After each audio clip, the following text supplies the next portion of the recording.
بسم اللہ الرحمن الرحیم۔ السلام علیکم ناظرین، میں ہوں امشری عارف حمید بھٹی، پاکستان لاہور سے مختلف اہم ترین ہوتا۔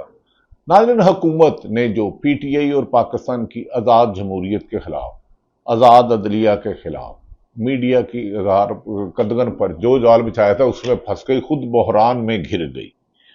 توشہ خانہ 2 سلسلے میں جس کی آج سماعت ہوئی، گزشتہ روز ایک اہم مشاورت میں کہا گیا کہ اس وقت ملک سنگین بحران میں مبتلا ہے اور موجودہ حکمرانوں کے پاس اس کا کوئی حل نہیں، یہ لانے والوں کے لیے درد سر بن گئے ہیں۔ ناظرین، اہم ترین مشاورت میں یہ بات بھی ڈسکس ہوئی کہ اگر ان حالات میں عمران خان اڈیالہ جیل سے القادر میں اسلام آباد ہائی کورٹ سے ضمانت ہو جاتی ہے تو عمران خان کی رہائی کی صورت میں ایک بڑی تحریک چل سکتی ہے جو آزاد جموں کشمیر سے بھی بڑی ہوگی، کیونکہ آزاد جموں کشمیر نے عوام کو پرامن رہتے ہوئے اپنا ہدف پورا کرنے کا راستہ بتا دیا ہے۔ اس مشاورت میں، اہم ترین مشاورت میں، جس میں حکومت کے لیے خطرے کی گھنٹی بجی، کہا کہ عمران خان کی رہائی میں تحریک چل سکتی ہے، حکومت روکنے میں ناکام رہے گی، اور اسی لیے زور ڈالا گیا ہے کہ القادر کا کیس 16 اکتوبر کو جو اسلام آباد میں زیر سماعت ہے، اسی ہفتے عمران خان کو سزا سنا دی جائے۔ اسی ہفتے عمران خان کو سزا سنا دی جائے۔ کیسے حکمران ہیں کہ ایوان اقتدار میں رہ کے ڈرے ہوئے خوف زدہ ہیں۔ یو این او میں جایا، اس کا دھڑم تختہ کر دیا۔ کہیں پشین میں بندرگاہ دینے کی امریکہ کو آفر کی جاتی ہے، کہیں یہ کہا جاتا ہے کہ افغانستان وزیر آپ کے ڈیفنس منسٹر کہتے ہیں کہ ہمارا دوست نہیں دشمن ملک ہے۔ جموں آزاد کشمیر میں تمام مطالبات جائز مان لیے گئے اور تمام عوامی حقوق، بنیادی حقوق تھے، انہیں بھی راہ کا کہا۔ یہ حکمرانوں نے عجیب تعصب پھیلا دیا ہے، جو ان سے اختلاف کرے اسے غدار، راہ کا جنٹیاں الزامات لگاتے ہیں، لیکن خود تباہی کے دہانے پہ ملک کو لا دیا ہے۔ ملک کی اکانومی ہو، خارجہ پالیسی ہو، امن و امان ہو، مہنگائی ہو، آئی ایم ایف پاکستان کو چیٹ کرتے کرتے عوام کو چیٹ کر بیٹھے، اور عوام نے کہا کہ آپ نے 11 ارب کی ہیرا پھیری کری ہے، اس کی جواب طلبی کر لی ہے۔ دوسری طرف اہم ذمہ دار ذرائع نے کہا کچھ ایسے لوگوں کے بارے میں پتہ چلا جنہوں نے اپنی حلف کی خلاف ورزی کرتے ہوئے اربوں روپے کی کرپشن کی اور مبینہ طور پر فرنٹ مینوں کے ذریعے بیرون ملک بھیجا۔ سرکاری عہدوں پر تعینات اور دیگر اہم شخصیات کے غیر قانونی طور پر منی لانڈرنگ سے بیرون ممالک بڑی رقمیں بھیجنے والوں کی تفصیلات اکٹھی کرنا شروع کر دی گئی ہیں۔ انکشاف ہوا ہے کہ رشوت لے کر ملکی خزانے کو اربوں روپے کا روزانہ نقصان بنایا جا رہا ہے۔ فرنٹ مینوں کی تفصیلات، کیا یہ تفصیلات اکٹھی تو کر لی گئی ہیں؟ میری اطلاع ہے ان میں کافی سرکاری افسران بھی شامل ہیں۔ کیا ان کو بلیک میل کیا جائے گا یا ان کے خلاف کارروائی کی جائے گی؟ ایک ہوتا ہے کہ آپ کسی کے بارے میں انفارمیشن لیتے ہیں تاکہ وہ برائی ختم کی جائے، کرپشن ختم کی جائے، جھوٹے ہوتا ہے کہ پھر ان کو بلیک میل کر کے اور اپنی مرضی کے کام کرا جائے۔ موجودہ حکمران عمران خان کو رائے بڈ میں ہونے والی میٹنگ میں بھی عمران خان کو ایک خطرہ قرار دیا اور کہا گیا کہ ہر ممکن کوشش کی جائے، جیل میں رہے ہیں۔